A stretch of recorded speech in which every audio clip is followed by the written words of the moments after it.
کیا مختلف ملکوں میں شب قدر الگ الگ ہوتی ہے؟ لیلۃ القدر کی رات صرف ایک ہوتی ہے، جبکہ پاکستان اور سعودیہ میں ایک روزے کا فرق ہوتا ہے، تو طاق راتیں بھی دونوں ملکوں میں مختلف رہتی ہیں۔ اس بارے میں وضاحت فرماتے ہیں عبدالباسط۔ دیکھیں شریعت میں جو عبادتیں ہیں نا ان کے لیے وقت جو ہے نا ٹائم، یہ یا تو معیار ہوتا ہے یا ظرف ہوتا ہے، یہ فقہی اصطلاح ہے، فقہا بہتر جانتے ہیں۔ تو یہ ہر ملک کا اپنے حساب سے ہوتا ہے۔ جیسے فجر کے وقت فرشتوں کا حضور ہوتا ہے، قرآن میں آتا ہے۔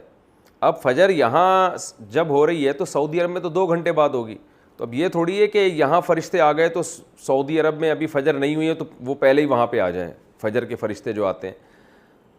اسی طرح کسی ملک میں اگر فجر 6 گھنٹے پہلے ہو رہی ہے یا 7 گھنٹے پہلے ہو رہی ہے تو اس وقت تو ہمارے ہاں ظہر ہو رہی ہوتی ہے۔ اب قرآن کہتا ہے ان قرآن الفجر کان مشہودا، فجر کے وقت جو تلاوت ہوتی ہے اس میں فرشتے حاضری دیتے ہیں، تو ظاہر ہے وہاں فرشتے کسی اور ٹائم پہ حاضری دیں گے، یہاں تو اس وقت ظہر کا ٹائم ہو رہا ہوگا۔ تو اسی طرح لیلۃ القدر بھی ہر ملک میں اپنے حساب سے ہوتی ہے۔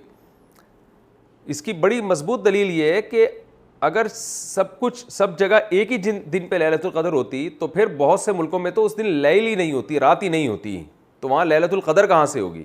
مثال کے طور پر یہاں رات 12 بج رہے ہوتے ہیں تو امریکہ میں تو دوپہر کے 12 بج رہے ہوتے ہیں اس وقت۔ تو کیا آپ یہ کہہ سکتے ہیں کہ اب سیم ٹائم سب جگہ ایک ہی جیسا حکم ہے شریعت کا، ساری برکتیں جو 12 بجے یہاں ہیں امریکہ میں دوپہر 12 بجے ہوں وہ لیلۃ القدر کی؟ تو ایسا نہیں ہے۔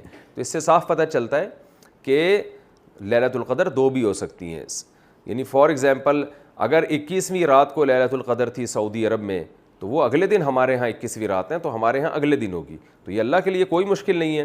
جیسے ہمارے ہاں عید کا دن ایک دن بعد ہوتا ہے عام طور پر، سعودی عرب میں عید کا دن ایک دن پہلے ہوتا ہے، تو عید کے دن کی جو برکتیں اللہ نے رکھی ہیں وہ سعودی عرب میں ایک دن پہلے ہو جائیں گی، ہمارے یہاں ایک دن بعد ہوں گی، تو اللہ کے لیے کوئی مشکل کام نہیں ہے۔ تو اس لیے راجح بات یہی ہے کہ لیلۃ القدر کی رات پوری دنیا میں ایک نہیں ہوتی، کیونکہ پوری دنیا میں اس وقت رات ہی نہیں ہو رہی ہوتی، بہت سے ملکوں میں تو دوپہر ہو رہی ہوتی ہے، تو ہر وقت کا اپنا ہر عبادت کے لیے اس ملک کا جو وقت ہے وہ ظرف ہوتا ہے اور وہ معیار ہوتا ہے۔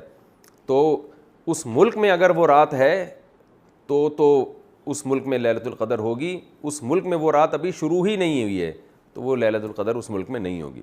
تو اس لیے ہمیں اس بحث میں پڑھنے کے بجائے کہ سعودیہ میں کب لیلۃ القدر ہمارے ہاں کب ہے، ہمیں اپنے کنٹری اور اپنی جو بھی حکومت ہماری اعلان کرے تاخراتوں کے بارے میں، رمضان کے بارے میں، کیونکہ حکومت رمضان کا اعلان کرتی ہے اسی حساب سے ہم تاخراتیں متعین کرتے ہیں، تو ہمیں اسی حساب سے چلنا ہے۔